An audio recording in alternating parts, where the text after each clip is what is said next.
আসসালামু আলাইকুম। আজকে আপনাদের সাথে একটা শপিং ব্লগ শেয়ার করব।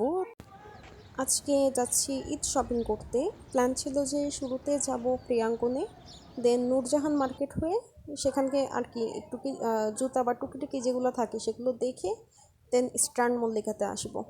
তো সেই হিসাবে রওনা দিলাম। আমরা রওনা দিয়েছিলাম ইফতারের আগে, মানে বিকালে আর কি 4টার দিকে। তো সেই জন্য কিছুটা ভিড় কম ছিল, কারণ আমরা জানতাম যে ইফতারের পরে রাশ হবে। তো ভাবি আগেই আমাদের জন্য টিকিট কেটে রেখেছিল, তো ওই টিকিটগুলো এখন দিয়ে দিচ্ছে। তারপর মেট্রো চলে আসলো। মেট্রোতে ভেবেছিলাম ভিড় কম থাকবে, বাট ছিল, কিন্তু তুলনামূলক অন্যান্য দিনের তুলনায় কমই ছিল, যেমন আশা করেছিলাম তেমন না। এটা মেট্রো থেকে ভিউ আমার কাছে বেশ ভালো লেগেছে। ভিউটা আমি তো চাচ্ছিলাম যে পুরোটাই ক্যাপচার করতে, বাট সেটা তো সম্ভব না। তো যতটুকু পেরেছি সেটাই ক্যাপচার করেছি। মানে এত ভালো লাগছিল, মানে ভিউটা দেখেই।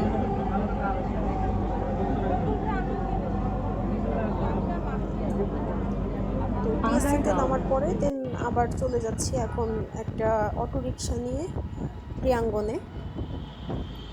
কোনো রিক্সায় যেতে চাচ্ছিল না কেন যেন, তো অনেক কষ্টে একটা পেয়েছি, সেটা নিয়ে চলে যাচ্ছি। এটা হচ্ছে প্রিয়াঙ্গনে, আমরা নিচতলা আগে দেখে নিয়েছি, তেমন কালেকশন ভালো লাগেনি আর কি। তো তারপর যাচ্ছি দোতলায়। আসলে ঘুরে ফিরে সব দোকানে একই ড্রেস, চোখে পড়ার মতো কোনো ড্রেস ছিল না। আর এখানে দেখলাম অনেক লেস বা হচ্ছে গজ কাপড়, শাড়ি এগুলো আর কি বেশি। তো যারা ড্রেস বানাতে চাচ্ছেন কাপড় কিনে গজ কাপড় দিয়ে, তাদের জন্য এই জায়গাটা বেস্ট আমি বলবো।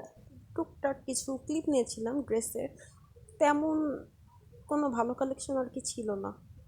তো এগুলো টুকটাক দেখছিলাম আর কি, শাড়ি, তারপর ওই যে কিছু গজ কাপড় ভালোই লাগছিল। এগুলো দেখতে দেখতে ইফতারের টাইম হয়ে যায়। তো প্রচুর রাশ ছিল, জানতাম যে জায়গা পাবো না।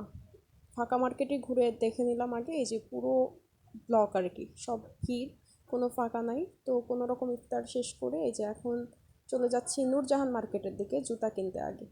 তো এবারই প্রথম, আগে জামার আগে জুতা কিনছি। তো জুতার অনেক কালেকশন ছিল, মানে অনেক দোকান, তার প্রচুর ভিড় ইফতারের পরে। দেন ওখান থেকে চলে আসলাম স্ট্যান্ড মল্লিকাতে। তো এই যে এখন যাচ্ছি। আর মজার বিষয় হচ্ছে শুরুতে ওয়েদার গরম ছিল, কিন্তু পরে বৃষ্টি শুরু হয়। তো এই যে এখানকার কালেকশন সবগুলোই সুন্দর ছিল, আর দামও ছিল সেরকম। তো এই যে এই গাউনটা দেখছিলাম, 8,000 টাকা প্রাইস ছিল ওইটার। তো তারপর এই যে আরও কিছু টুকটাক ক্লিপ নিয়েছে। এই ড্রেসটা অনেক সুন্দর ছিল, এটা 4,800 ছিল প্রাইস। যে ডিসপ্লেতেও বেশ কিছু গাউনের কালেকশন ছিল, গাউনগুলো আসলেই সুন্দর, আর লাইটিংয়ের জন্য আরও বেশি সুন্দর লাগছিল। তো এই যে গতবারের ঐতিহ্যবাহী ড্রেস এবারও সব মার্কেটে। এই ছিল আজকের শপিং ব্লগ।